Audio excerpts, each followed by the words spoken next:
जय श्री हरि, जय तुलसी मैया। 2 नवंबर को तुलसी विवाह है, तो तुलसी विवाह में क्या प्रसाद चढ़ाएं उसके बारे में थोड़ा सा हम चर्चा कर लेते हैं। प्रसाद का चयन इस बात पर निर्भर करता है कि वह शुद्ध, सात्विक और पौष्टिक हो। सबसे पहले मिठाई और खीर अर्पण करें। आटे, गुड़ और घी से बनी पंजीरी तुलसी माता को अत्यंत प्रिय मानी जाती है। सूजी से बना हलवा भी शुभ और पारंपरिक प्रसाद है। दूध और चावल से बनी खीर तुलसी विवाह में बहुत लोकप्रिय है।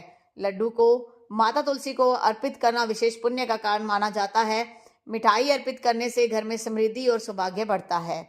इसके बाद आप फल अर्पण करें। तुलसी माता को केला अर्पित करना शुभ माना जाता है। नारियल पूर्णता और समृद्धि का प्रतीक है। अन्य फल में अमरूद, सेब, आम आदि का भी प्रयोग किया जा सकता है। फल अर्पित करने से स्वास्थ्य, समृद्धि और घर में सुख शांति बनी रहती है। घर में बनी खिचड़ी तुलसी माता को अर्पित करना बहुत शुभ माना जाता है।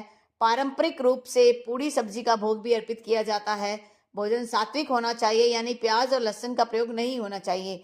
भोग अर्पित करने से जीवन में संतुलन और सुख शांति बनी रहती है। तुलसी माता को पान अर्पित करना शुभ माना जाता है। विवाह के प्रतीक के रूप में सुपारी का प्रयोग किया जाता है। नारियल और सुगंधित फूलों से पूजा स्थल सजाया जाता है और ये प्रतीक शुभता और समृद्धि का प्रतीक है। लाल चुनरी, सिंदूर, चूड़ियां और गहने तुलसी माता को अर्पित करें।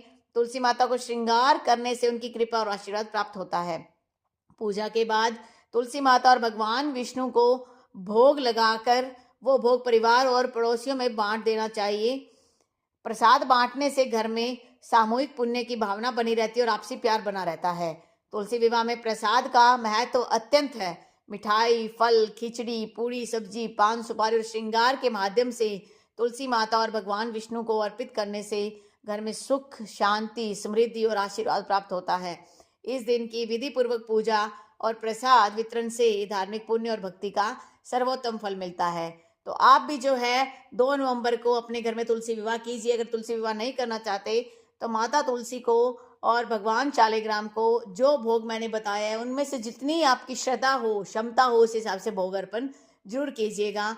कमेंट बॉक्स में लिखिएगा जय श्री हरि, जय तुलसी मैया।